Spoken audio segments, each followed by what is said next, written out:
السلام عليكم ورحمة الله وبركاته. إن الحمد لله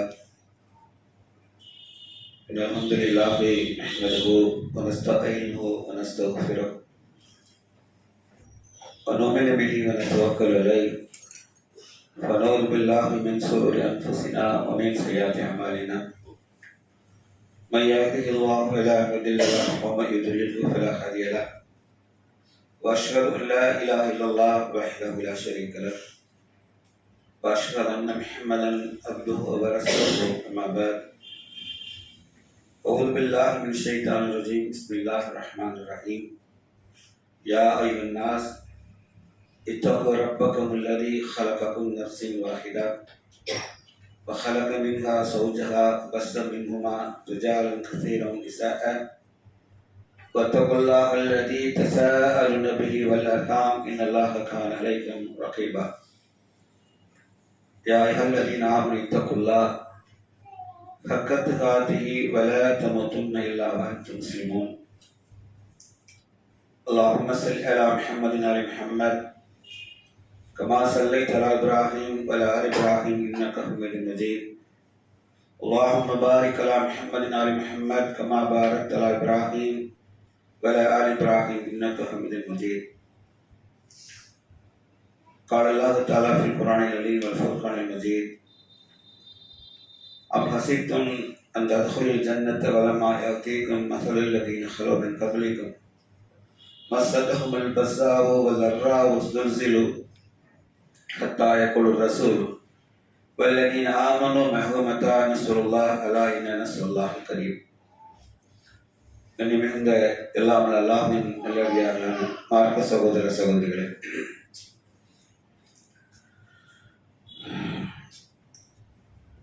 ஒரு இறை நம்பிக்கையாளரின் இந்த உலக வாழ்வின் இலக்கு என்பது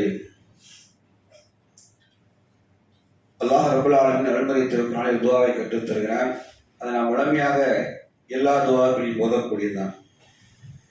ரப்பனா ஆத்தினா துன்யா ஹஸனத்தன் வல் ஆஹிரத்தி ஹஸனத்தன் வகினா அதாபன்னார். ரப்பே, இந்த உலகில் சிறந்த வாழ்வையும் மறுமை வாழ்வில் சிறந்த வாழ்வையும் தந்து அருள் புரிவாயாக. நரக நெருப்பின் வேதனையை விட்டு எங்களை பாதுகாப்பாயாக. இந்த உலகத்தில் சிறந்த வாழ்க்கை வாழ வேண்டும். மறுமையில் சிறந்த வாழ்வு என்பது சொர்க்கத்தை அடைவதுதான். அந்த சொர்க்கத்தை அடைவதற்கான முழு முயற்சியில் தான் ஒரு இறை நம்பிக்கையாளர் தன் வாழ்நாளை ஆணாயும் சரிய மோமினான பெண்ணாயும் சரிய அமைத்துக் கொள்ள வேண்டும் என்பதுதான் ஈமான் கொண்டவர்களின் இலக்காக இருக்க முடியும். சராசரி மனிதரை போன்று நாம் வாழ்நாளை கிடத்திவிடக் கூடாது. அப்படி கடத்தினால் ஈமானுக்கும் மறுபோருக்கும் உடைய எந்த வேறுபாடும் கிடையாது. இறை நம்பிக்கையாளருடைய செயல்கள் நல்ல முதிர்ச்சி அடைந்த மனிதனை போன்று இருக்க வேண்டும். ஆங்கிலத்தில் மெச்சூரா இருக்கும்னு சொல்லுவாங்க. ரொம்ப மெச்சூரான அவங்கலாம் புரிந்து கொள்ளக்கூடியவர்கள். நம்ம வாழ்க்கையும் அப்படித்தான், ரொம்ப மெச்சூரா இருக்கணும். ஏன்னா நம்முடைய இலக்கு என்பது தொலைதூர இலக்கு. அது குறிப்பாக சொர்க்கத்தை நோக்கி வருகிற பொழுது வாழ்கிற காலத்தில் நமக்கு ஏற்படுகிற எத்தனை இன்னல்களாக இருந்தாலும் சோதனைகளாகவும் சரியே, வாழ்க்கை நமக்கு கிடைக்கக்கூடிய இன்பங்கள் துன்பங்கள் எல்லாவற்றையுமே நம்ம அதை சொர்க்கத்திற்கு எடுத்து செல்லக்கூடிய பாக்கியமடையாக அமைத்துக் கொள்ள வேண்டியது நல்ல திட்டமிட்ட இறை நம்பிக்கையாளருடைய வாழ்க்கை நெறியாக அமைய வேண்டும். இஸ்லாம் வாழ்க்கையை பற்றி மிக தெளிவாக சொல்லிவிட்டது. வல்லதி ஹரக்கல் மௌத்தி வல் ஹயாத்தல் யப்லுவக்கும் ஐயுக்கும் அஹ்ஸனு அமலா. நாம் மரணத்தையும் வாழ்வையும் படைத்திருக்கிறோம் உங்களிலே. இந்த இரண்டுக்கும் இடையே செயல்களிலே மிக அழகானவர் யார் என்று சோதிப்பதற்காகவே. ஆகவே வாழ்க்கை என்பது முழுமையாக ஒரு சோதனை திட்டத்தோடு நமக்கு கொடுக்கப்பட்டிருக்கிறது.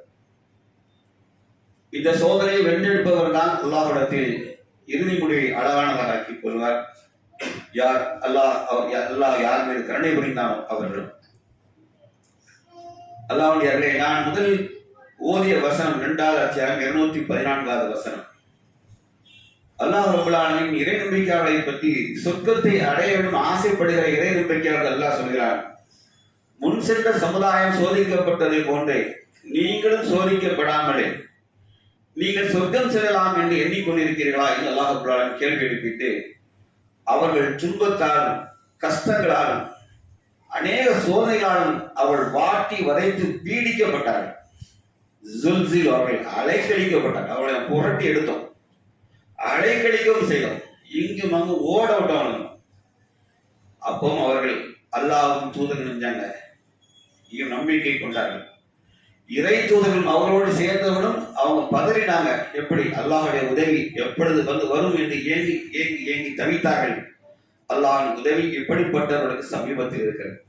யாருக்கு கோசம் இருக்குன்னா அல்லாஹுடைய உதவி இப்படிப்பட்ட மக்களுக்கு மிக ரொம்ப நெருக்கமாக இருக்கிறது. அல்லாஹ்வியாரே, சொர்க்கத்தை பற்றி இப்படித்தான் நமக்கு அறிமுகப்படுத்தப்படுகிறது. ஒரு கடுமையான பரீட்சைக்கு பிறகுதான் அந்த சொர்க்கத்துக்குள்ள நம்ம போவோம் என்று நமக்கு மிக தெளிவாக பிரகடனப்படுத்தப்பட்டிருக்கிறது. எந்த வகையில் சோதிக்கப்படுகிறோம் என்பதை ஒரு இறைநம்பிக்கையாளர் உணர்ந்து கொள்ள முடியும். வாழ்க்கை என்பது எந்த வகையெல்லாம் சோதிக்கப்பட்டு கொண்டிருக்கிறோம் என்பதை அவனுடைய தொழுகை அவனுக்கு உணர்த்தும். இந்த மாதிரி சூழ்நிலையில் வாழ்க்கையில நமக்கெல்லாம் வராத வரைக்கும் கடுமையான ஆட்டி படைப்பு, வாழ்வா சாவா, சாப்பிட முடியுமா, தங்க முடியுமா, பிள்ளைகள் பிழைக்குமா, நம்ம பிழைக்குமா, உயிர் பிழைப்போமா என்றெல்லாம் வாழ்க்கையை நாம் செய்யல சந்திக்கல. அல்லாஹ் நமக்கு தெரியல. அல்லாஹ்வுக்கு நன்றிகளும் புகழும் குறித்தார். அல்லாஹ் நிலைத்த வாழ்க்கை தரட்டும் கேட்கும். ஆனால் அது போன்று சோதிக்கப்படக்கூடிய மக்கள் நிலையை நீங்க நினைச்சு பாருங்க. நாம் அவர்களை பார்த்து நாம் நிறைய படிப்பினைகளை பெற்றுக் கொள்ள வேண்டும். அந்த மக்களுக்காக நமது கடமை என்ன என்பதை நாம் உணர்ந்து கொள்ள வேண்டும். அந்த மக்கள் தெளிவாக அல்லாஹ் திருக்குர்ஆன் என்ற இடத்துல சொல்லும் பொழுது, உங்களில் உயிர் தியாகிகள் யார் என்று நாம் அறிந்து கொள்வதற்காகவே இத்தகைய யுத்தங்களை நாம் மாறி மாறி வர செய்கிறோம். திருக்குர்ஆன் தெளிவா பேசுகிறேன். உங்களில் இறைப்பாதையிலே உயிர் துறப்பவர் யார் என்று நாம் அறிந்து கொள்வதற்காக டெஸ்ட் நடந்துட்டு இருக்கு. யார் இறைப்பாதையில் தனது அல்லாஹ் தந்த இன்னுயிரை அவரிடமே திருப்பி தருவதற்கு தயக்கம் காட்டாத மக்கள் யார் என்று அறிந்து கொள்வதற்காக இன்னல்லாஹ் அஸ்தரா மினல் முஃமினீன மின் அன்ஃபுஸிஹிம் வ அம்வாலிஹிம் பிஅன்ன ஜன்னா யுகாதிலூன ஃபீ ஸபீலில்லாஹ் வ யக்தலூன வ யுக்தலூன் வஹதன் அலைஹி ஹக்கன் ஃபி தௌராத் வல் இன்ஜீல் வல் குர்ஆன். அல்லாஹ் குர்ஆன்ல சொல்றான், பூமியிடத்தில் அல்லாஹ் சொர்க்கத்துக்கு பகரமாக அவனுடைய பொருளையும் அவனுடைய உயிரையும் அல்லாஹ் விலை பேசுகிறான். அல்லாஹ் விலை பேசுகிறான். அவர்கள் இத்தகைய வாணிபத்தை அவர்கள் மகிழ்ச்சி அடைகிறார்கள். அல்லாஹ்வே சொல்றான், அவர்கள் மகிழ்ச்சி. யார் மகிழ்ச்சி அடைகிறார்கள்? என் உயிரையும் பொருளையும் இறைப்பாதையை தந்து சொர்க்கத்திற்கு பகரமாக ஆக்கிக் கொள்வதற்காக அவர்கள் மகிழ்ச்சி அடைகிறார்கள். திருக்குர்ஆன் 9வது அத்தியாயம் 111வது வசனம் மிக தெளிவாக பிரகடனம் செய்கிறது. பலஸ்தீனில் நடக்கிற யுத்தங்கள், முஸ்லீம்கள் சில பேர் டியூட்டிக்குள்ள வச்சு என்னென்னவோ பேசிக்கிட்டே இருக்கான், என்னென்னவோ பேசிக்கிட்டே இருக்கான். அவங்கள முஸ்லீமாவே வாழல, அதனாலதான் என்ன செஞ்சுட்டான், எல்லாம் கடுமையான சோதனையை வச்சுட்டான். ஏங்க அப்படி சண்டை கூட யாரும் தெரியுமா? எங்க மக்கா மதீனா இருக்கு பாருங்க. இறையாட்சி கொடுக்கப்பட்ட இடம் தெரியுமா? இறையாட்சி கொடுக்கப்பட்ட இடம் மதீனா. ஆயிஷாமா ரலியல்லாஹு அன்ஹா அல்லாஹ்வுடைய தூதர் சொன்னாங்க, மறுமையில முதலாக தண்டிக்கப்பட வேண்டியது உங்கள் கோத்திரத்துக்கு தான். குறைஷிகள், நமது குறைஷிகள் தண்டனை எல்லாம் ஆரம்பிப்பான். ஏன் தெரியுமா? அல்லாஹ் ரப்பல் ஆலமீன் இறையாட்சியை குறைஷிகள் கையில் தான் முதலாக கொடுத்தார். யார் கையில? குறைஷிகள் கையில் தான் இறையாட்சியே கொடுக்கப்பட்டது அப்படின்னு அங்கதான் ஸ்டார்ட் ஆகணும். புரியுதா? இது தெரியாம செய்யறது. நினைச்சாது யூடியூப் வச்சுக்கிட்டு பேசுறதுக்காண்டி அந்த மக்கள் நிறைய பாவம் செஞ்சுட்டாங்க, அதனால அந்த மக்கள் முஸ்லீமா வாழல, அதனால தண்டிக்கப்படுறாங்க. அவங்க தோத்துருங்க ஜோசியம் போட்டு சோயை விருட்டி அவங்க தோத்துருவாங்க, அவங்கள செத்துருவாங்க. யுத்த களம் என்றால் திருக்குர்ஆன் தெளிவா பேசிட்டு, யுத்த களம் என்றால் உங்களுக்கு சிம்பிள்.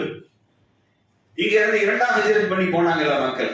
அப்ப அந்த மன்னர் என்ன கேட்டான் அவங்கள்ட்ட? இங்க இருந்து தூது போனாங்கல்ல குறைஷிகள்கிட்ட போய், அவங்கள திருப்பி அனுப்புங்க. அப்ப என்ன கேட்டாங்க தெரியுமா? அந்த மன்னன் கேட்டான், இந்த போர்க்களத்தை ரிசல்ட் எப்படி வருதுன்னு கேட்டான். யுத்தம் நடக்கல, சண்டை நடக்கும் போது போர்க்களத்தை ரிசல்ட் எப்படி வருது? முகம்மது பின்பற்றக்கூடிய மக்கள் கூட்டம் நீங்க இருக்கீங்க, இந்த பக்கம் அபூ சுஃபியான் தலைமையில் கூட்டம் இருக்குது. போருடைய முடிவு எப்படி அமைஞ்சிருக்குன்னு கேட்ட போது இவன் சொன்னான், குறைசி என்ன பிரச்சனை தெரியுமா? சில போர்கள் அவர்கள் வெற்றி அடைகிறார்கள், சில போர்கள் நாங்கள் வெற்றி அடைகிறோம். இதுதான் பதில். எல்லாம் குர்ஆன் என்ன சொல்ல தெரியுமா? சில நேரங்கள் அவர்களுக்கு வெற்றியும் உங்களுக்கும் வெற்றியும் மாறி மாறி வருவது. உங்களுக்கு துன்பம் நேர்ந்தால் அவங்களுக்கும் நேர்கிறது, உங்களுக்கு வெற்றி கிடைத்தால் அவர்களுக்கும் கிடைக்கிறது. நீ எப்படி எடுத்துக்கொள்ள என்பதை போன்றதுதான் சேர்ந்த ஈமானை, இறை நம்பிக்கை. நீ எப்படி எடுத்துக்கொள்கிற? வெற்றி அடைந்தால் அல்ஹம்துலில்லாஹ், போர்க்களத்தில் தோல்வி அடைந்தாலும் போர்க்களத்தில் கொல்லப்பட்டார்கள் அல்லாஹ் பாதையில் அவர்கள் சுகதாக்களாக போயிடுவாங்க. அவர்கள் அல்லாஹ்விடத்தில் மறுமை நாள் எந்த விசாரணையும் இன்றி சொர்க்கத்திற்கு செல்லக்கூடிய மக்களாக ஆகிவிடுவார்கள்.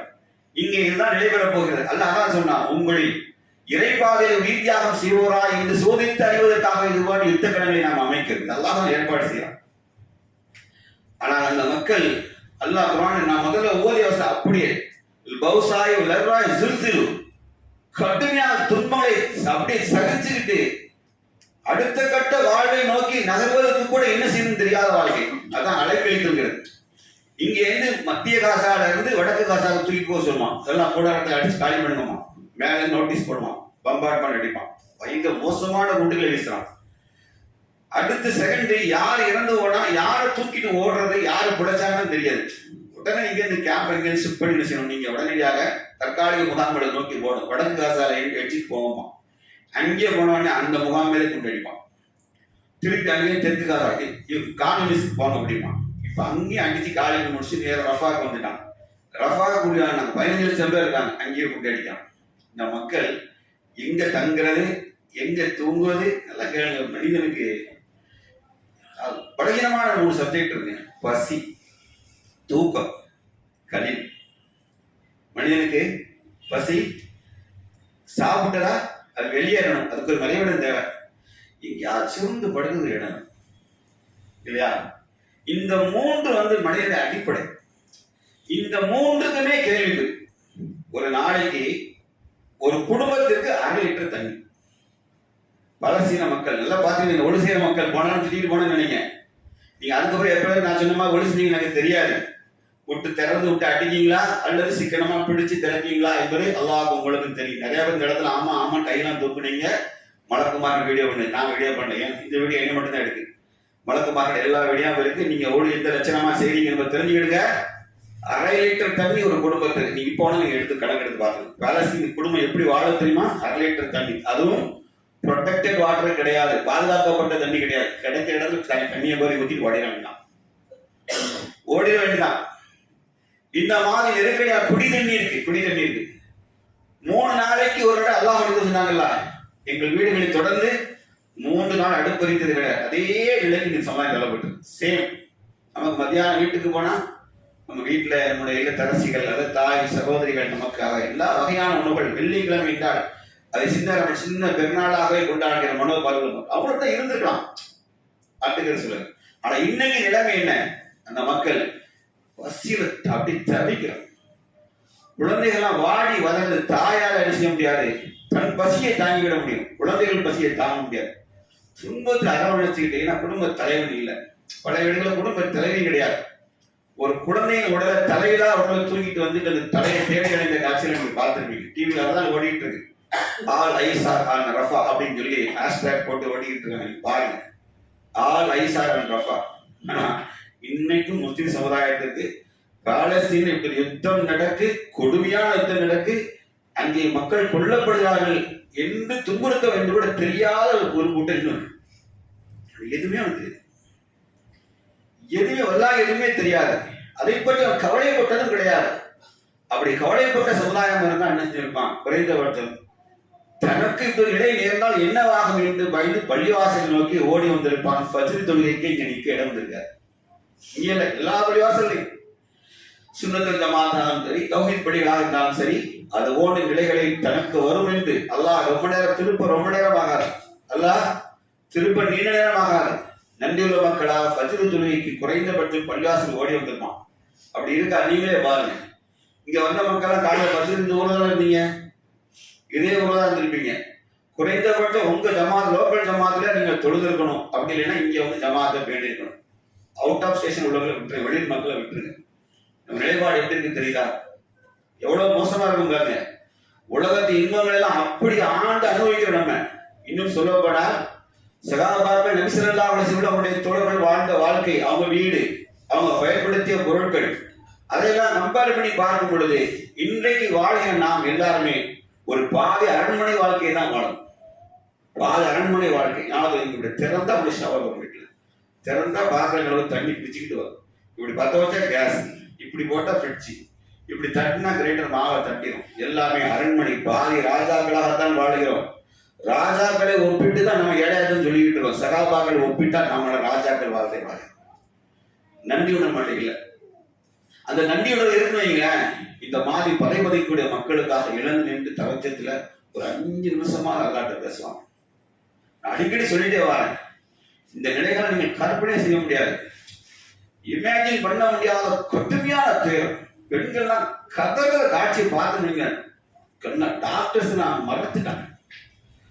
குழந்தைகளுக்கு சரியான சில அந்த வலி நிவாரண மாத்திரை கொடுக்க முடியல, பெயின்கில்லர் போட முடியல, இன்ஜெக்ஷன் கிடையாது, மறந்து போறது ஒரு அனஸ்தீசியா இன்ஜெக்ஷன் கிடையாது. உயிரோட வச்சு வலிக்க அப்படியே ஓபன் பண்ணி அப்படியே அடிக்கிறாங்க. பச்சை குழந்தை கட்டுறது எந்திச்சு குதிச்சு கதறது, ஒன்றும் செய்ய முடியாது. வாழ்க்கை எப்படி இருக்கு பாருங்க. வானத்திலிருந்து பொட்டலங்களை தூக்கி வீசுறான், அது பாதி கடல்ல விழுந்துருது. அந்த பிறக்கப்பட இடத்துல உணவு பொட்டலை பொறுக்கிற இடத்த கரெக்டா கிடக்குன்னு அங்கே கொண்டு அடிக்கும், வர வச்சு கொண்டு அடிக்கிறேன், டிராப் பண்ணி அடிக்கிறேன். இப்படி ஒரு மோசமான வாழ்க்கையை தான் பழசின மக்கள் அன்றாடம் அனுபவிச்சுட்டு இருக்காங்க. எல்லாம் தெரிஞ்சுடுங்க. ஆனால் அவர் ஈமானை விட்டு கொடுக்கிறார். நபி ஸல்லல்லாஹு அலைஹி வஸல்லம் கபாபின் அறத்தரலியெல்லாம் ஒரு நாள் வருவாங்க. வந்து அல்லாஹ்வுடைய தூதர் ஹரம் ஷரீஃப்ல சின்ன துணியை தலையில சாஞ்சி படுத்திருப்பாங்க. கபாப் ரலியல்லாஹு கேட்பாங்க, அல்லாஹ் தூதரே, நீ குறைசிகள் கொடுமை எனக்கு தாங்க முடியலன்னு சொல்லிட்டு தனது ஆடையை பிற்பகுதியை காட்டுவாங்க. பார்த்தா முதுகுல சதையே இல்லை. சதையெல்லாம் நினைச்சிருக்காங்க, கரைச்சி எடுத்துருப்பாங்க. எப்படின்னா நல்ல கம்பியை நல்ல காய வச்சுக்கிறது. அதே மாதிரி பாறைகள் இருக்குல்ல, பாறைகளை நல்ல நெருப்பு முட்டுற அப்படி பாறை நல்லா கொதிச்சு பாறை, அவரை கையை காலை பிடிச்சிட்டு முதுக வச்சு அந்த பாறை வச்சு தேய்க்க முடியாது. அப்படியே நல்லா பார்த்து மீன் நம்ம கழுவி எடுக்கும்ல, அது மாதிரி தேய்ச்சி சதையும் தோலையும் பிச்சு எடுத்துருக்காங்க. பற்றாக்குறைக்கு படுக்க காய்ச்சிய கம்பி நல்ல கொழுப்புக்குள்ள சொருவி உள்ள விட்டு எடுக்கிறது. அப்ப அந்த கொழுப்பு உருகி நெருப்பை அணைக்கும். அந்த கம்பியோட நெருப்பையே உடல்ல கொழுப்பு உருகிதான் அணைக்கும். உடல் பின்பகுதியில ஒண்ணுமே கிடையாது. இந்த சம்பவம் எப்ப சொல்லப்படுது தெரியுமா? உமரடிகளாக ஆட்சி காலத்துல ஒரு நாள் இந்த ஓரத்துல கபாமல் ஓரமா படியில உட்காந்து மஸ்ஜித் நபவியில உட்கார்ந்துருக்காங்க. அப்ப சில வாலிபர்கள் பள்ளிவாசல சிரிச்சு பேசிட்டு இருப்பாங்க. அமீருல் முஃமினீன் உமரடிகளாக உள்ள என்ட்ரி கொடுப்பாங்க. சலாம் சொல்லிட்டு வண்டி பார்த்துட்டே போவாங்க. இளைஞர்கள்லாம் சிரிச்சு பேசிக்கிட்டு பள்ளிவாச அரட்டை அடிச்சுட்டு இருப்பாங்க. கப்பாவை போடுவாங்க, கப்பா முன்னாடி வாங்கம்பாங்க. நீங்க இருக்கும்போது அந்த சிறுவர் இளைஞர் சிரித்து பள்ளிவாசலை விளையாடுன்னு கேட்டாங்க. நீ வாங்க, நீங்க திருமணம் சொல்லி ஆடையை விலைக்கு காட்டுங்கம்மா. ஆடையை விலைக்கு காட்டுவார். அப்பதான் அந்த சம்பவத்தை சொல்றாரு. இந்த மாதிரி எனக்கு சதைகள் பிச்சு எடுக்கப்பட்டு வணக்கத்துக்குரிய அல்லாஹை தவிர யாருமே என்று சொன்னதற்காக நாங்க பட்ட துயரம். அப்ப அல்லாஹ்வுடைய என்ன பதில் சொன்னாங்க தெரியுமா? என்னைக்கு நீங்க பாக்கீங்க அரபு நாடுகள்லையும் சரி, எமிரேட்ஸ்லும் சரி, நள்ளிரவு 12-1 மணிக்கு ஒரு பெண் தன்னந்தனியா தைரியமா போக முடியும். தைரியமா இப்பவும் போக முடியும், எந்த ஆபத்தும் வராது. இது அல்லாஹ்வுடைய தூதர் அந்த இடத்துல சொன்ன வாக்கு. கபாபை சொல்றாங்க, கபாபை ஒரு நாள் வரும். அதுக்கு சம்பவத்தை சொல்றாங்க. இதுக்கு முன் சென்ற சமுதாயம் நம்மை இதை விட கடுமையாக சோதிக்கப்பட்டார். அல்லாஹ் தான் ரப்பு என்று சொன்னதுக்காக உச்சத்தலையில் ரம்பத்தை வைத்து பாரம் வரைக்கும் கொஞ்சம் கொஞ்சமா அறுத்து எடுத்தார். வெட்டிலாம் போடல, பிடிச்சிட்டு அறுக்கிறது. தலையில வச்சுட்டு அறுத்துட்டே இருக்கு. இங்கே அங்கே பிடிச்சா வாழ வச்சு அறுக்கிறது. அப்படி எப்படி நினைச்சு பாருங்க. அறுத்து 2ஆக பிளக்கப்பட்டார். படுக்க காஞ்ச இரும்பு சீப்பினால் சதைகளையும் வாரி கிழித்தார்கள். அப்போது தன் ஈமானை விட்டுக் கொடுக்கிறார். ஈமானை விட்டுக் கொடுக்கிறார். ஒரு காலம் வரும், கபா பொறுமை, ஒரு காலம் வரும். சன்னால இருந்து கடல் மௌத்து வரைக்கும், அதாவது சாம் தேசத்திலிருந்து இன்றைக்கு அரபு நாடு வரைக்கும், மதீனா மக்கா வரைக்கும் ஒரு பெண் தன்னந்தனியை இரவு நேரத்தில் பயணித்து வருவாள். அவளோட கருப்புக்கோ உடமைக்கோ எந்த தீங்கும் ஒரு காலம் வராது. ஒரு ஆடு கூட தனித்து வரும், எந்த மனிதனும் தொடமாட்டான். அது வேட்டையாடுகிற வேட்டை பிராணிகளை தவிர, வேட்டை பிராணிகளை தவிர மனிதன் எவனும் அடுத்த உடம்பை கைவிக்க மாட்டான். அப்படி ஒரு காலம் வரும். அது வரைக்கும் நீங்கள் பொறுமையாக என்று சொன்னார். இப்படி பொறுமையாய் பழக்கப்பட்ட சமுதாயங்கள் எதற்கு இவைகளாம் தெரியுமா? இறையாட்சி என்பது, இறையாட்சியே ஒரு சமூகத்துக்கு கொடுக்கப்படுவதற்கு முன்னால் அதை சுமப்பதற்கு தகுதியுடையவளா என்பதை அல்லாஹ் சோதித்து பார்த்த பிறகுதான் அல்லாஹ் ரப்பல் ஆலமீன் இறையாட்சியை அல்லாஹ்வுடைய தூதருக்கும் அந்த கூட்டத்தில் அடையும். அந்த சமுதாயத்தை சேர்ந்த மக்கள் எவ்வளவு துன்பத்தில் ஆனார்கள். ஆக இவர்களை ஒப்பிடும் பொழுது அல்லாஹ் அது போன்ற சூழலை உலகில் ஆங்காங்கே ஏற்படுத்துவான். சந்தேகம். திருக்குரான் தெளிவா பேசி, உங்களை சிலரை கொண்டு சொல்லி நாம் மோத விடும். குரான் தெளிவா சொல்லிட்டு உங்களை ஒருத்தவங்க ஏன் வெட்டிக்கு கிடப்பான். இதெல்லாம் நடக்கதான் செய்யும். ஆனா எல்லா நிலைகளிலும் அல்லாஹ் தான் ரப்பு என்பதை இன்னல்லாஹ், அல்லாஹ் தான் ரப்பு, அவனின் ரப்பு அவனில் உறுதியாக இருக்கிறார்கள். யார் உறுதியாக இருக்கிறார்கள் அவர்களுக்குத்தான் அல்லாஹ்விடத்தில் மகத்தான சொர்க்கம் என்ற பரிசு காத்திருக்கிறது. அல்லாஹ் 2வது அத்தியாயம் 177 உண்மையான இறை நம்பிக்கையாளன் யார், இறையச்சம் உடையார், ரெண்டையும் சேர்த்து ஒரே வசனத்துல பேசுவோம். உண்மையும் இறையச்சம் சேர்ந்து ஒரு இடம் தெரியுமா? அல்லாஹ் சொல்லும்போது வெல் பௌசாய் வல் லர்ராய் வஹினல் பௌஸ் உலாய்கல் லதீன ஸதக் உலாய்கன் முத்தகும். அவர்கள் என்ன சொல்றாங்கன்னா வல் மூஃபூன வகீமுஸ் ஸலாத்து ஸக்கா வல் மூஃபூன பிஅஹ்திஹிம் இதா, அவர்கள் தொழுகை நிலைநாட்டுவார்கள், ஸகாத் கொடுத்து வருவார்கள், அல்லாஹ்விடத்திலும் மனிதர்களுக்கு கொடுத்த வாக்குறுதியை உறுதியாக இருப்பார்கள். அடுத்து அல்லாஹ் சொல்றது வெல் பௌசாய் வல் லர்ராய் வஹினல் பௌஸ், துன்பங்களும் கஷ்டங்களும் போர்க்களத்துல கைகால் துண்டாடப்படும், கைகால்கள் போர்க்களத்தில் துண்டாடப்படும். கண்ணுடைய தந்தை இறப்பார். உகது போர்க்களத்துல நினைச்சு இந்த காட்சி மட்டும் நினைச்சு பாருங்க. உகது போர்க்களம் சூடு பிடிக்குது. கடைசி கட்டத்துல கொஞ்சம் நிலைமை தலைகளாக மாறுது. நபி ஸல்லல்லாஹு அலைஹி வஸல்லம் கொல்லப்பட்டதாக இப்னு கம்யா என்பவன் அல்லாஹ்வுடைய தூதரை வெட்டிட்டான். இந்த இடத்துல தாடியோடு சேர்த்து வெட்டிட்டான்.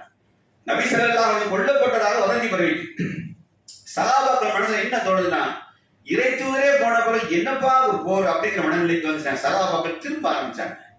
இந்த நேரத்துல கொஞ்சம் நிலைமை தலைகள் அங்கிங்கமாக ஆயிடுச்சு, புரிதல்ல ஓட்டையாயிடுச்சு. இன்னொரு கூட்டத்தார் மலையடி வாரம் இந்த கூட்டம் என்ன பண்ணிட்டாங்க, அல்லாஹ்வுடைய கட்டளையை மீறி வச்சுட்டாங்க. போர் கிடைக்கிற அன்பால் போர் பொருட்களுக்காக ஆசைப்பட்டு கீழே வந்துட்டாங்க. நிலைமை மாறுது. இப்போ சம்பவம் நடக்க ஒரு நபித்தோட என்ன செய்யறாரு, யுத்த களத்துல சண்டை போடுறாரு. சண்டை போடும் போது அங்கிங்கி ஓடும் போது மூமினான சகோதரர்களே ஒரு இறை நம்பிக்கையான யாருன்னு அடையாளம் தெரியாம பின்புறமாக வெட்டுறாங்க. பின்புறம் வெட்டும் போது இவருக்கு வெட்டுறதுக்கு பின்னாடி யார் நிற்கிறாரோ அவருடைய மகன் இருக்காரு. இவர் கூச்ச சத்தம் போடுறாரு, ஏய் வெட்டாத வெட்டாத, என் தந்தைன்னு சொல்றாரு. அவர் மூமின் தான், அடையாளம் தெரியல, திசை மாறி அங்கங்க ஓடுறாங்க. அங்கிங்க சிக்ஸாக் ஆயிடுது. குழப்பமான பிறகு எந்த படை எதிராக நிற்பதுக்கு பேர் அங்கிங்க மிங்கில் ஆயிட்டாங்க. யார் எங்க நிக்கான்னு தெரியல. இப்ப வெட்டுறது யார்கிட்டனா மகன் முன்னாடியே தந்தையை வெட்டுறது. கத்துறாரு, வெட்டினாரு வெட்டி என் ஃபாதர் தந்தை தான் தந்தை கதறாரு. அவருக்கு ஆறு விழல. நீ விரோதி நினைச்சாரு, வெட்டிட்டாரு, தந்தை சகிதாயிட்டார். மகன் அந்த இடத்துல என்ன சொல்றாரு தெரியுமா? அந்த இடத்துல இறைவா என் சகோதரன் தவறுதலாக என் தந்தையை வெட்டி விட்டார், அவரை நீ குற்றம் பிடித்தாட மன்னித்து கைது. இதெல்லாம் நீ இமேஜினே பண்ண முடியாது. நம்மளால சும்மா முட்டாப்பேட அறிவிக்க உடனே நான் கத்துனோம்னா உன் மனிதியவே நான் பேசுறேன், நான் சராசரி மனிதனா பேசுறேன், அவர் பூமியினா இருக்கிறார். அதான் எப்படி சோதிக்காம களத்துல கூட தந்தையை கொள்ள இது சோதனை தானே. இது வெறும் போர் நீங்க பார்த்துட முடியாது. போர்க்களமே சோதனை. அந்த களத்துக்குள்ள இன்னொரு சோதனை ஓடுது. தந்தை கண்ணு முன்னாடி அநியாயமா வெட்டப்படுதாரு. மூமினோட கைகாலே வெட்டப்படும் போது அந்த நிலை எப்படி இருக்கும்? அல்லாஹ் அல்லாஹ் சொன்னான் பௌசாய் லர்ராய் வஹினல் பௌஸ், அவள் துன்பங்கள் கஷ்டங்கள் எல்லாத்தையும் சகிச்சுக்கலாம். கை கால் அங்கீனமாகுது, கவலைப்படாது. உங்களுக்கு தெரியும் அந்த பத்ர் போர்க்களத்தை 2 சிறுவர்கள் முஹம்மது இப்னு அஃப்ரா, முஹம்மது ஜமு, 2 நபித்தோழர்கள், 2 சிறார்கள், 2 பேரும் சிறார்கள். போர்க்களத்தில் அவங்க வந்து மண்ணு கட்டி தான் உள்ள வந்தாங்க. ரசூல் ஸல்லல்லாஹு அலைஹி வஸல்லம் அவங்க செலக்ட் பண்ணல போருக்கு. அப்போ அவங்க போய் அல்லாஹ்வின் தூதரை நாங்க போருக்கு கலந்து நபி ஸல்லல்லாஹு அலைஹி வஸல்லம் என்ன செய்றாங்க, ஒருத்தரை செலக்ட் பண்ணிடுவாங்க, ஒருத்தரை ரிஜெக்ட் பண்ணிடுவாங்க. உடனே ரிஜெக்ட் பண்ணப்பட்ட இளைஞர் என்ன செய்யறாங்க, இளைஞர் போய் அவங்க தன் தாயிட்ட முறையிடுறாங்க. என்ன நபி ஸல்லல்லாஹு அலைஹி வஸல்லம் போருக்கு என்ன செலக்ட் பண்ணல சொல்லி கவலையாவே அழுக. உடனே தாயார் அல்லாஹ்வின் தூதரே என் மகன் போருக்கு வர தயாரா இருக்காங்க, நீ செலக்ட் பண்ணல அப்படின்னு நபி ஸல்லல்லாஹு அலைஹி வஸல்லம் 2 பேரும் மோத விடுவாங்க. இதுவரையும் மோத விட்டாரு, அவர் செலக்ட் ஆயிடுவாரு. போர்க்களத்துக்கு 2 பேரும் அப்படி வாராங்க. நல்லா கவனிச்சிருந்தேன். 2 பேரும் போர்க்களத்துல வராங்க. உள்ள வந்த பிறகு சாதல் முஹம்மதை கேட்பாரு, இந்த கூட்டத்தில் அபூ ஜஹல் யாரு? பத்ர் போர்க்களத்துல கேட்கிற இந்த கூட்டத்தில் அபூ ஜஹல் என்றால் யார்? எதுக்கு கேட்பாங்க? இல்ல அல்லாஹ்வுடைய தூதரை பத்தி ரொம்ப பேசிட்டாடையானவன், அவனை நான் கொல்லாம விட மாட்டேன். இந்த 2 நபித்தோழர்கள் கேட்பாங்க. அப்ப அடர்ந்த மரங்களுக்கு நடுவே ஒருத்தர் விழுந்திருந்தா எப்படிமா அதே போன்று போர்க்களம் அடர்த்தியா இருக்கு, அது நடுவுல அபூ ஜஹல் நிற்கான். அதோ அந்த மணின்னு சொல்றாங்க. 2 பேர் வாள் எடுத்து உள்ள போவாங்க. உள்ள போய் நோ செகண்ட் அபூ ஜஹலுடைய கரண்டை வெட்டி தரிச்சிடலாம், கீழே பிளாட் பண்ணிடுவாங்க. இதுல ஒருவர் முஹம்மது ஜமு அல்லது முஹம்மது அஃப்ரா 2 பேர்ல ஒருவருக்கு என்ன செய்யப்படும், ஒருத்தர் கொல்லப்பட்டார், ஷஹீதானாங்க. ஒருவர் என்ன நடந்த யுத்த காலத்துல இந்த கையை வெட்டிட்டாங்க. வலது கை வெட்டு விழுந்துட்டு, சாரி இடது கை வெட்டு விழுந்து, எதிரி தான் வெட்டும், ஆப்போசிட்ல வெட்டுறான். வெட்டி இந்த தோல்ல மட்டும் கை கடைசியா தொங்கு. இந்த சதை பகுதியில் தோல் இருக்குல்ல, இதுல மட்டும் கை தொங்கி செய்யுது. இந்த கை சும்மா ஐடியலா கிடையாது. கை வந்து சம்மந்தம் இல்லாம கிடையாது, உடலுக்கு சம்மந்தம் இல்லை. ஆனா வெட்ட வழி எப்படி நினைச்சு பாருங்க, எலும்போட சேர்ந்து வெட்டும் போது தசையில வெட்டுறதுக்கும் எலும்பு வித்தியாசம். எலும்போடு சேர்த்து வெட்டினான். தொங்கிட்டு கிடக்கு.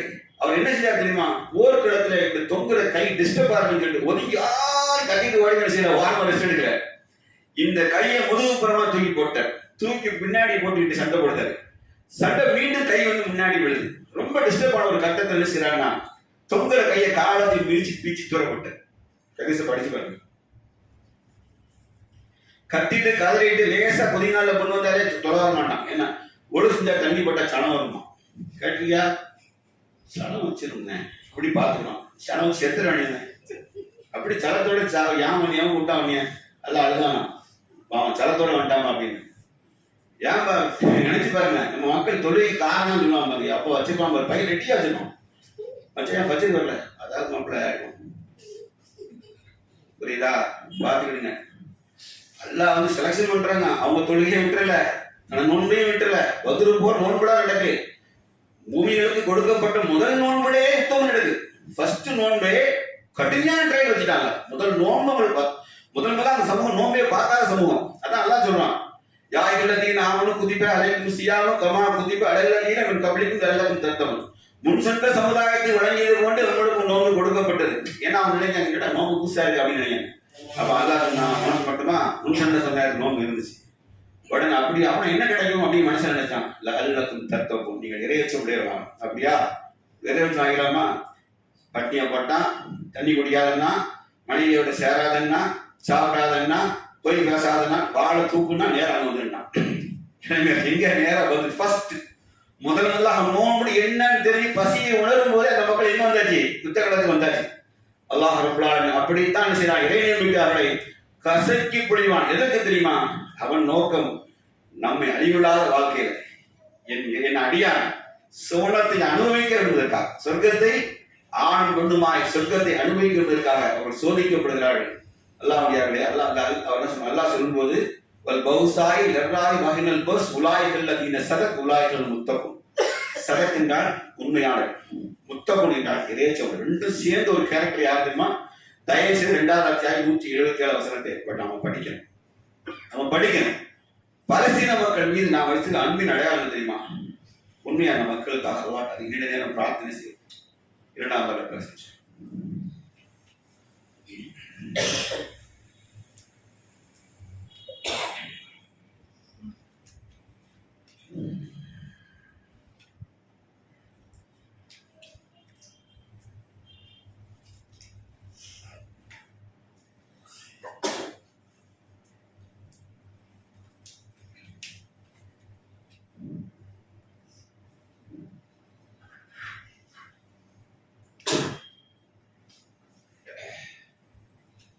إن الحمد لله نحمده ونصلي على رسول الكريم أما بعد اللهم صل على محمد وعلى محمد كما صليت على إبراهيم وعلى آل إبراهيم إنك حميد مجيد اللهم بارك على محمد وعلى محمد كما باركت على إبراهيم وعلى آل إبراهيم إنك حميد مجيد قال الله تعالى في القرآن العظيم والفرقان المجيد سابقوا إلى مغفرة من ربكم وجنة أرضها كأرض السماء والأرض. அல்லாஹ் ரப்பல் ஆலமீன் சூரா ஹதீத்ல 24 வசனம் அல்லாஹ் பேசுகிறான். உங்கள் ரப்பிடமிருந்து கிடைக்கக்கூடிய மன்னிப்பிற்கும் சொர்க்கத்திற்கும் நீங்கள் நொந்துங்கள். அது வான பூமியை போன்று விசாலமான, அது வான பூமியை போன்று விசாலமான. கண்டிப்பாக அல்லாஹ்வுடையாரே, அல்லாஹ்வுடைய மன்னிப்பையும் அவ்வளவு எளிதாக பெற்ற முடியாது. அதுக்கு நிறைய பிரயாசை தேவை. அதற்கான சில வழிமுறைகள் நெறிமுறைகள் குர்ஆன் பேச. சிறந்த நல்லறங்கள் அல்லாஹ்வை மன்னிப்பை பெற்றது. வெறுமனே அஸ்தக்ஃபிருல்லாஹ் என்று சொல்வதற்கும் ஒரு மார்க்க அறிஞர் ஸ்ரீலங்காவை சேர்ந்த மார்க்க அறிஞர் உரையை நான் கேட்டேன். சுன்னத்துல் ஜமாஅத்தை சேர்ந்த அறிஞர் ரொம்ப அழகா பேசினார். ஒருவன் தொழுதுட்டு அல்லாஹ்விடம் அவருடைய தேவை கேட்பதற்கும், நோன்பு வைத்து விட்டு அல்லாஹ்விடத்தில் அவன் தேவை கேட்பதற்கும், ஹஜ்ஜோ உம்ராவோ செய்துவிட்டு அல்லாஹ்விடத்தில் தேவையை கேட்பதை விட ஒரு துன்பப்படுவனுடைய கஷ்டத்தை நீக்கிவிட்டு அல்லாஹ்விடத்தில் துவா செய்தார். அல்லாஹ் அதை ஏற்றுக்கொள்ளும். புரியுதா? அடுத்தவருடைய கஷ்டத்தையும் வழியையும் உணர்ந்துட்டு அல்லாஹ் ரப்பல் ஆலமீன் ஒருத்தன் துன்பத்துல துவா செய்யலாம். கண்ணீர் விடுறான். எல்லாம் எனக்கு உதவி செய்யும், உன்னை விட்டா வழியில நான். அல்லாஹ் வானத்துக்கு இறங்கி வந்து அவன் செய்யறது கிடையாது. நம்மில் யார் உள்ளத்தில் யாரு எல்லாம் என்ன செய்வான், நம்மை அவனோட கலீஃபாவாக பிரதிநிதியாக தேர்ந்தெடுத்து நம்ம உள்ளத்துல அவன் மீது இரக்கத்தை போட்டு அவனுக்கு உதவி நாம போய் செய்யும். கரெக்டா? கரெக்டா? நல்லா யோசிச்சு பாருங்க. அல்லாஹ்வுடைய அல்லாஹ்வுடைய மன்னிப்பை பெறுவதற்கு சிறந்த பரிந்துமா அடுத்தவங்க கஷ்டத்தை உள்வாங்க தயவுசெய்து பழகும். என்ன மாதிரியான கஷ்டமா இருக்கணும், நம்மால் ஏந்தவரை அவனுடைய துன்பத்துல பங்கெடுத்து நான் துன்பத்தை தீர்க்கும் போது அல்லாஹ் ரப்பல் மன்னிப்பான். அதே போல அல்லாஹ்விடத்துல நற்செயலே மிக சிறந்தது ஜிஹாத். அது குறிப்பாக சரி இறைப்பாதையில உயிர் திறப்பு தான். இறைப்பாதைய உயிர் திறப்பு தான் எல்லா பாவங்களும் மன்னிக்கப்பட்டு அவருடைய முதல் சொட்டு ரத்தம் பூமியில விழுவதற்கு முன்பாக சுகதாக்களுக்கு எல்லா பாவம் மன்னிக்கப்படும். அம்மானித மோசடிகளை தரை எல்லாம் அதை புரிஞ்சுடுங்க. அடுத்தவங்க காசுக்கு ஆட்டையை போட்டு வாழ எடுத்து சண்டை போட்டு சகிதாயிட்டும் சொர்க்கம் போயிடான்னு எவனுக்கு கனவுட கண்டோம்னா இஸ்லாத்துல வந்து சம்பந்தமே கிடையாது. ஒரு நவீனத்தோட அல்லாஹ்வுடைய தூதரோட நின்றுட்டு இருப்பாங்க. அப்போ ஒரு குறைசி காஃபிர் வருவார், வந்து நபி ஸல்லல்லாஹு தாடியை பிடிச்சிக்கிட்டே எப்படி பேசுவார், செல்லமா பிடிச்சிக்க, என்ன முகமது என்ன புதுசாலாம் பேசிட்டு இருக்கீங்க, லாயிலா இல்லைன்னு சொல்றீங்கன்னு பேசிட்டே இருக்கிறாரு. பக்கத்துல இருக்க நவீனத்தோட சரி கையெடு கையெடு அங்க கைக்கு அப்படி மடக்கமா பேசுங்களா, என்னன்னு கை வச்சுட்டு கடி தட்டுறாரு. இப்போ அந்த மனிதர் கேட்டாரு, இந்த காஃபி கேட்டாரு, இந்த கையெழுந்து சத்தம் போட்டார். அவர் யாருன்னா சமீபமா இஸ்லாத்தை ஏத்துக்கிட்டார். அப்பதான் ஏத்துக்கிறாரு. இருந்தாலும் ரசூலுல்லாஹி பாசம் என்பது உண்மையாகத்தான் இருக்கும். அதுல தாடியை கையெழுகிறார். இவர் என்ன கேட்டா தெரியுமா அவர்கிட்ட, நீ இந்த இப்ப என்ன அட்வைஸ் பண்ணியா, நீ ஃப்ராட் பண்ணிட்டு அங்க போனோம் தான் அப்படிங்கிற, நீ பொருளாதாரத்துல ஏமாற்றம் செஞ்சுட்டு தான் இஸ்லாத்துக்கு போனேன் அப்படின்னு நபி ஸல்லல்லாஹு சொன்னாங்க. அல்லாஹ் இறைவனுக்கு எல்லா முன் சென்ற பாவங்கள் மன்னிக்கப்பட்டிருக்கும். யாரெல்லாம் சொன்னாங்க தெரியுதா, ஒரு பெண் குழந்தை உயிரோடு புதைச்சிருந்து அழுதார்ல, அவர் என்ன சொன்னாங்க தெரியுமா, ஈமான் இஸ்லாம் உங்கள் முந்தைய பாவங்களை அழித்தது. ஆனா இங்க என்ன வழி சொன்னாங்க தெரியுமா, அல்லாஹ் எல்லா பாவங்களையும் மன்னிப்பான், ஆனால் நீங்கள் செய்த அமானித கோசைக்கு நீங்கள் தான் பொறுப்பாளர் இஸ்லாம் எடுத்து விளையிட்டான். நல்லா தெரிஞ்சுக்கணும். எதுக்கு சொல்ற தெரியுதா, வாழ்க்கையில் சுகதாக்களோட வாய்ப்பு கூட கிடைக்கலாம். வாழ் எடுத்து அல்லாஹ் ஒரு இடத்துல யுத்தம் புரிய வச்சு உயிர் வைப்பான். ஆனா அதுக்கு முன்னாடி எதை சரி செஞ்சுக்கணும், எனக்கா பிரார்த்தனை பண்ணியிருந்தோம், பொது உடம்பை நாசம் செஞ்சிருந்தோம்னா நாம் என்ன செஞ்சிடணும், அதுக்கான சீர் செய்யாமல் செய்ய முடியாது. இந்த ரூம் அல்லாவோட தவறு செய்யாது, எந்த வளையும் அடைய முடியாது. எல்லாம் முடியாது. நாம் உண்மையான இலக்கமுள்ள மக்களாக இருந்தார் எங்கள் பழசினை நம்ம சொந்தங்களுக்காக என்ன செய்யணும், நம்மளோட துவாசி 4 கேட்குவோம். 1 அல்லாஹ் சொன்னா சூரத்து நாசிலா, வானங்களின் அதிபதியை மகத்தான அரசியல் வேதத்தை இறக்கி வைப்பவனை மிகைத்தவனை ஞானமிக்கவன் ஒவ்வொரு பொருள் மீது ஆற்றல் உடையவனை இஸ்ரேலையும் அதன் கூட்டு படைகளையும் நீரின் நிலத்தில் ஆகாயத்தின் நாசத்தை ஏற்படுத்துவாயா அவர்களை நடுங்க செய்வாயா. 2வது, யார் வீட்டை கொண்டு துரத்தப்பட்டாரோ ஹிஜ்ரத் செய்தாரோ வீடு வாசலில் அவர்களுக்கு உண்ண உணவும் உடையும் தண்ணீரும் அவர்களுக்கு மின்சாரம் அவர்களுக்கு மருத்துவ உதவி பாதுகாப்பாக தங்குமிடம் எல்லாவற்றையும் மேலாக நல்ல தட்ப சூழ்நிலை மழை வெள்ளம் தான் டென்ட் அடிச்சுட்டு நல்ல தட்ப ஈமானும் பாதுகாக்கப்பட்ட அமைதி நிறைந்த வாழ்க்கை அவர்கள் வழங்க தேவை. 3வதாக இறைவா இஸ்ரேலிய கொடுங்கோலுடன் சிக்கியுள்ள எங்கள் பாலஸ்தீன 8000 கைதிகளை ஆண் பெண்கள் குழந்தைகள் உட்பட இப்பவும் இந்த நேரத்திலும் எங்கோ அந்த இடத்துல ஒரு இறை நம்பிக்கையாளர் பெண்ணின் கற்புக்கு சோதனை, அவள் கதறி கொண்டிருக்கிற அந்த கதறல் இந்த காதல் மறைவா விழுந்துகிட்டே இருக்கு, இந்த காதல விழுந்துகிட்டே இருக்கு. அவர்களால் சரணடைய முடியாது, அந்த வீரர்கள் சரணடைய மாட்டாங்க, அதுக்கு பழிவாங்க உதவ மாட்டாங்க. புரிந்துவிடுங்க, அந்த 8000 குழந்தைகள் இருக்கிறார்கள், முதியவர்கள் இருக்கிறார்கள், பெண் பிள்ளைகள் நிறைய சிக்கியிருக்காங்க. ஒட்டுமை பயங்கரமான பாலியல் தொல்லைகள் தாங்க முடியாது, சித்திரவதை பண்றாங்க. இருட்டுக்குள்ளேயே தான் வாழ்க்கை, லைட்டே கிடையாது. இப்படிப்பட்ட சிறை துன்பத்தை அனுபவித்து அவள் விடுதலைக்கு அல்லாஹ் அவளை மன்னித்து அருள் புரி சிறை துன்பதை இந்த மக்களை விடுதலை எடுத்தார். யார் கொல்லப்பட்டார்கள் இறைவா அவளை கருணையாக மன்னித்து அவர்களை சுகதாக்கள் பட்டியலில் சேர்த்து. அடுத்த அல்லாஹ் இறைவா இந்த மக்கள் யார் போராடுகிறார்கள் அல்லாஹ் குர்ஆன் வசனம் சொல்லலாம், இறைவா எங்கள் பாவங்களை மன்னிப்பாயா, எங்கள் பாவங்களை வரம்பு மீறி மன்னிப்பாயா, எங்கள் உள்ளங்களையும் பாதங்களையும் உறுதிப்படுத்துவாயா, நீ எங்களை மன்னிப்பாயா, காபிர்களுக்கு எங்களை ஒருபோதும் சோதனை பொருளாக ஆக்கி விடாது என்று அல்லாஹ் திருக்குறான் சகாபாக்கள் நபிதோடு கேட்ட பிரார்த்தனை அல்லாஹ் குர்ஆன்ல சொல்லிக்காங்க. அதே போல இறைவா அங்கு போராடுகிற மக்களை மன்னிச்சு வரம்பு மீறி மன்னிச்சு. சில பேர் லூஸ் பேசுறாங்க, அவனை ரொம்ப பாவம் ரொம்ப செஞ்சுட்டு அட்டுத்துல நிகழ்ச்சிட்டாங்க, பைபிள் நான் தோத்து விடுவார்கள்.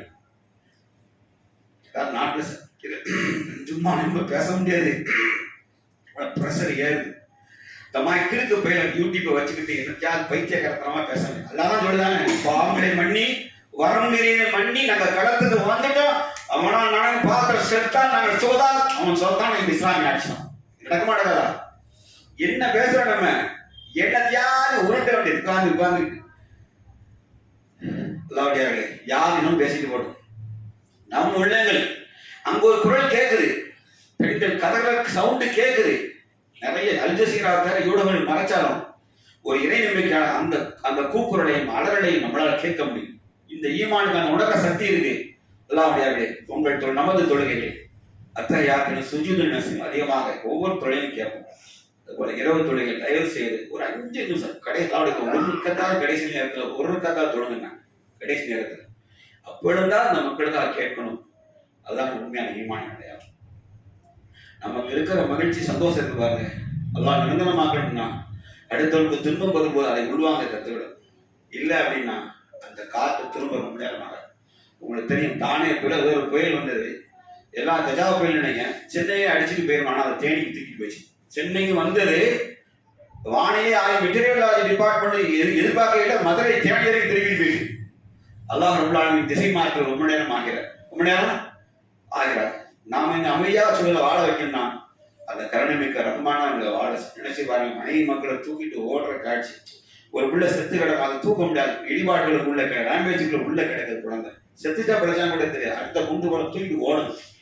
முதியவர்கள், வயசான முதியவர்கள் என்ன செய்யவே தெரியல. அடுத்த வேலை ஒரு 5 பெண் 10 பெண் சேர்ந்து சுத்தி நின்று துணியை பிடிச்சாலும் அந்த ஒரு பெண் கல்யாணிக்கே போக முடியும். உண்டா இல்லையா? என்ன செய்யறது? நினைச்சு பாருங்க. அல்லாஹ்வுடையார்களே, அல்லாஹ் ரப்பல் ஆலமீன் மகிழ்ச்சியா வாழ வச்சிருக்கான். நன்றி பெருகி அதிகமாக சலா தொழுகை மூலமாக, பெருமகள் மூலமாக, அடுத்த கஷ்டத்தை நீக்குவது மூலமாக, தேவையில்ல மக்களுக்காக உதவி செய்வது மூலமாக, அவளுக்காக பிரார்த்தனை செய்வது மூலமாக என்ன செய்யும்? அல்லாவோட திருக்கத்தை பெற்றுக்கொள்ளும். அல்லாவோட மன்னிப்பு வானம் பூமியை கொடுத்து சாவான். அல்லாவோட மன்னித்து கருணை புரிந்தால் போதுமானது. அல்லாஹ் ரப்பல் ஆலமீன் பலஸ்தீன மக்களுக்கு அல்லாஹ் எல்லா துன்பங்களையும் நீக்கி இன்னமல் உஸ்ரன் இன்னமல் உஸ்ரின் உஸ்ரா, ஒவ்வொரு துன்பத்திற்கு பெரும் நிச்சயமாக இன்பம் உண்டு, அது காலம் நீடிக்கலாம். ஆனால் நம்பிக்கை மட்டும் திளறார். அல்லாஹ் எங்களுக்கு ஹஸ்பி அல்லாஹ் நேர்மல் வக்கீல், அல்லாஹ் எங்களுக்கு போதுமான நவனின் பாதுகான எல்லா சூழ்நிலையிலும் நாம் உறுதியாக இருந்தால் அல்லாஹுடைய உதவிகள் அல்லாஹ் ரப்பல் ஆலமீன் நம்மை முஸ்லீமாக யாய்களதி நாம் இத்தக்குள்ளா கற்கத்து காத்திக்கு வல தமுத்துன எல்லா முஸ்லீமாக இறைவார்களை மன்னிக்க செய்து விடாதே. எங்கள் இறுதி முடிவை எங்களுக்கும் எங்கள் குழந்தைகளுக்கும் எங்கள் சந்ததிகளுக்கும் உலகத்து வாழ இறை நம்பிக்கையாளர்களுக்கும் இறுதி முறையில் அழகானதாகவும் திருப்தி விதம் ஆக்கிய நண்பராக ஆகியவனை அல்ஹம்துலில்லாஹி ரப்பில் ஆலமீன். அஸ்ஸலாமு அலைக்கும் வரஹ்மத்துல்லாஹி வபரகாத்துஹு.